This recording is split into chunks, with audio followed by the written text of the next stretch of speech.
I've finished the last of the last of the 5 before you buy challenge that I did here, the Bluegrass Conspiracy. This is the last one. One of the books I just didn't make a video of because it wasn't that interesting.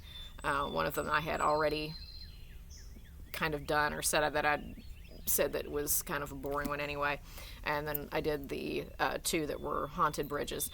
The Bluegrass Conspiracy is kind of a thick book for a story about one criminal case, but it was about the criminal case of corruption that was happening in Kentucky, specifically Lexington, during the 80s. There was a lot going on with drug smuggling there, and a couple young women just kept getting murdered, and everybody was nothing was ever done about the cases. So you're ending up talking about Ralph Ross, who was an investigator in all of this, and ends up getting himself in trouble later on too, which he claims was sanctioned, and people were trying to get him in trouble because he was investigating all of this, which is a possibility. Ralph Ross is his own sort of interesting person in this, but the main focus is this Drew Thornton. He was, I wouldn't even say the main conspirator in all this, because there are a lot of higher level people that were involved in all this trafficking and different things like that. But it seemed like he was the most involved, like fingers in every pot. He was also a Lexington police officer, which makes him incredibly corrupt. And he was also dating one of the women who went missing.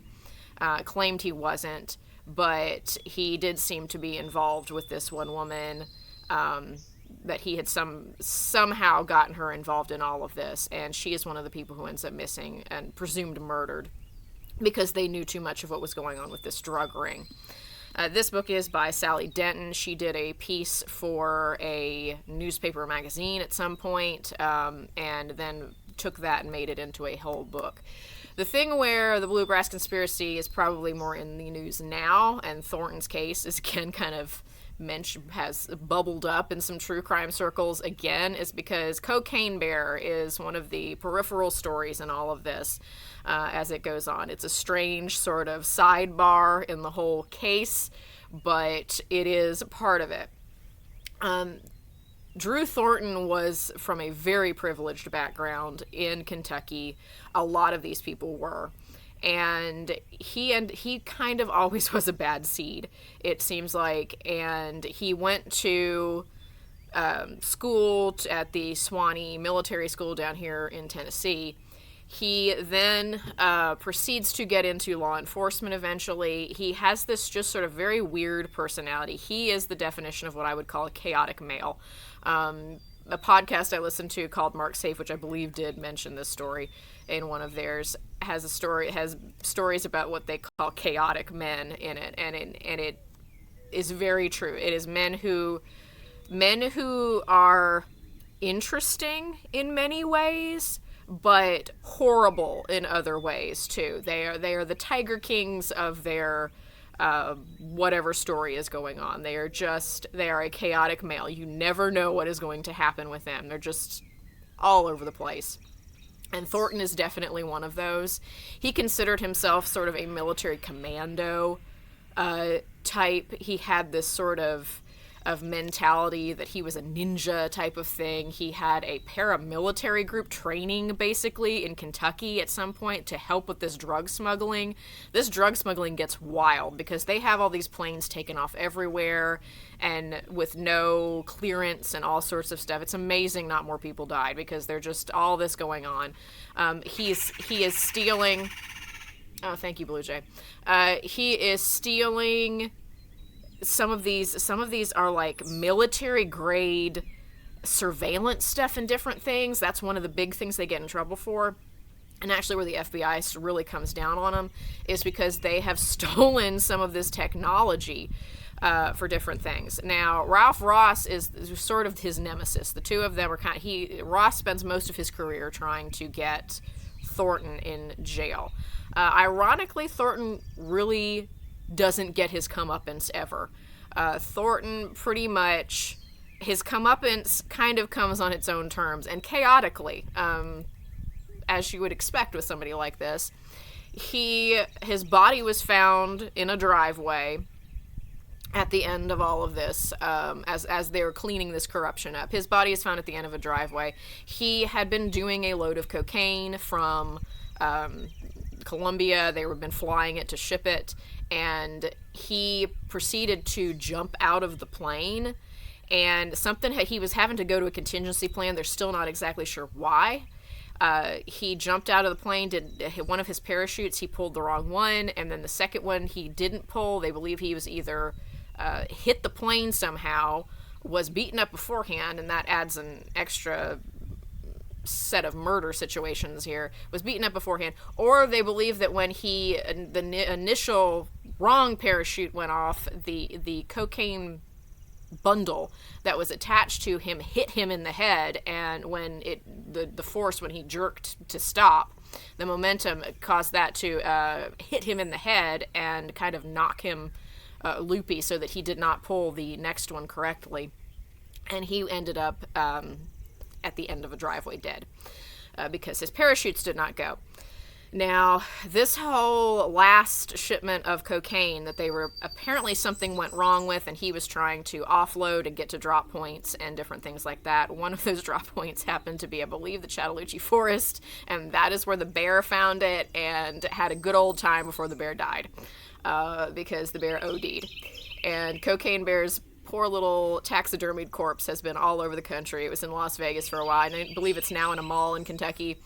But the old Cocaine Bear actually came from this whole thing, which the wilder part is the fact that how many people in the Kentucky government were corrupt. There were whole police forces that were corrupt here, that were owned by drug dealers and whatever else. And then kind of in the center of all this, you have Thornton, who is just this weird, chaotic presence in the middle of all of it. So, ending dead at the end of a driveway by a failed parachute opening actually probably seems about par for the course with him. And then you have Ralph Ross, who's the guy who was chasing him this entire time. Ross ended up getting in a lot of trouble because he was turned in for wiretapping, which the wiretapping, I believe, he indicates was something he was ordered to do, but then a case was put against him, and someone who was in his department or whatever turned him in, and this ends up being like how they were trying to get him off of this corruption case. Basically, the whole ring ends up going down. And a lot of the politicians end up in trouble here, too, as they should, because they were all quite reaping the benefits of this a drug smuggling ring. Drug smuggling and weapons. It seems like that was really the thing that got them on the radars when they started stealing stuff from the military and selling it to drug lords down in South America. So this book is interesting. It's a lot to keep up with because there are a lot of names, because there are a lot of people involved in all of this. I kept having to flip back and forth and be like, wait, who was that? Who was Lambert? Who was John Y? Who were all these people? Because there were a lot of conspirators involved in all of this, and a lot of people just peripherally involved who end up either getting murdered or arrested for other stuff. There is a prosecutor who is murdered in here by part of this ring. There was a lot going on. This ring was huge. And this is probably the first true crime book I've read about a whole, criminal enterprise here at this point, and that's what this was. And it is very interesting, and it is very readable, aside from the large number of names. So if you were into true crime and that sounds like an interesting story about all this going on, this is a very, very good book, just that really delves into what was happening in Kentucky and all the players kind of involved in this really very, very corrupt system that was working for a very long time, and everybody just sort of let go at that time period. So I would very much recommend this book. This was a good book, though the names, there are a lot of names to be kept up with. Now, the next 5 that I have, because I feel like I need to keep doing this 5 before you buy, because I'm just out of control when it comes to how long my TBR is and how many books I just continue to get. So we are toning it. We're trying to rein in the madness a little bit here. So the next 5, I've got Killing Kennedy, which is one of those Bill O'Reilly books, which really I feel like he has nothing to do with so much as he slaps his name on it, and then the Martin Dugard, is the one who actually wrote the book and did the research. It was one of those James Patterson specials kind of here where you have that going on. But I've read Killing Reagan, and that one was pretty good. That was a very good investigative situation around the case of the attempted assassination of Ronald Reagan and who Reagan was, and kind of all that. It was very even-handed. It was not particularly flattering of Reagan, which is interesting that Bill O'Reilly slapped his name on it, and then apparently whoever he got to ghostwrite it co-author it, pretty much went and did their own thing. So I don't know if conservative pundit Bill O'Reilly would be all about their favorite person, Ronald Reagan, being treated the way they were in that book, but hey, that is how it was treated.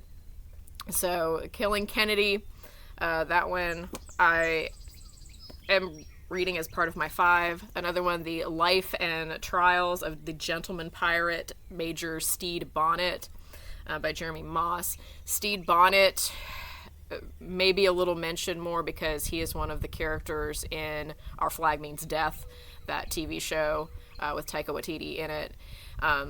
Stede Bonnet is one of the most interesting pirates I have ever run into, and I've read quite a bit of pirate stuff in my time, but Stede Bonnet was a pretty wealthy person in the Caribbean who just decided at one point in time, basically like, I'm going to be a pirate, and proceeded to be a terrible one.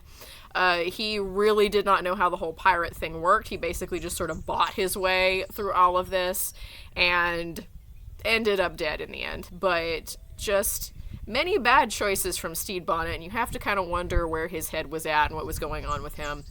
And that's kind of what this book is about, why a person would do that and what sort of situation you are in that makes you think that's a good idea. And basically my thought would be you're not in a good headspace to think that is some sort of good idea.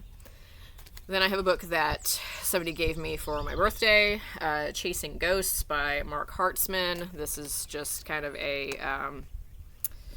very pretty nonfiction about spirits and the supernatural and kind of the history of that, different things. I have the book I have been meaning to read for a long time since I got into Lovecraft, The King in Yellow, which is one of it is by Robert W. Chambers, who was one of Lovecraft's sort of favorites, I guess.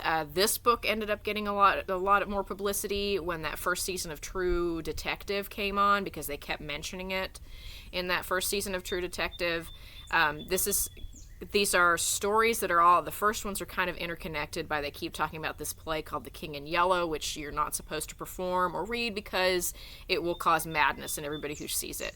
And it's kind of this theme that connects a couple of the stories here, and then the other stories don't really connect at all.